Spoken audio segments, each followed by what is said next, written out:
I want to talk to you about Spain. Spain has begun legalising 500,000 undocumented migrants in a move the government says will blunt the rise of the far right. So, to qualify, migrants must prove that they were living in Spain for at least 5 months before December 31, 2025, and show that they have no criminal record. And then successful applicants will be granted 1-year residence permits with the options to renew.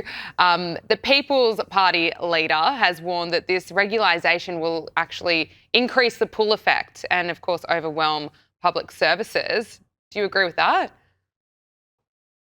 Undoubtedly. I mean, if you want a better example of the kind of elitist, out-of-touch, technocratic leadership that is so common in European countries, just look at Spain right now. The idea that arbitrarily changing the legal status of 500,000 migrants will somehow solve the problem is absurd. Of course, it will. This just effectively adds to the incentive structure, which is bringing people in.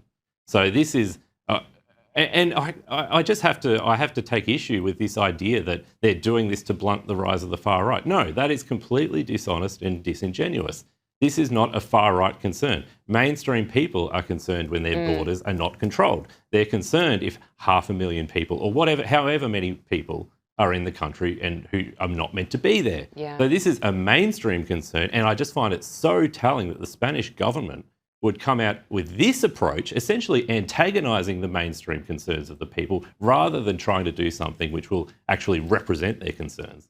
Yeah, I couldn't agree with you more. Just finally, Russian state TV is issuing a chilling warning to Europe, with pundits boasting that Moscow could strike any part of the continent with impunity. On his show, The Evening with Vladimir Solovyov, Kremlin propagandist, seized on Donald Trump's comments around Greenland, claiming that Europe no longer has the protection of a US nuclear umbrella. So he even floated a Russia-US alliance and told viewers that Russia could hit Europe and Americans wouldn't retaliate, as questions grow over NATO's future.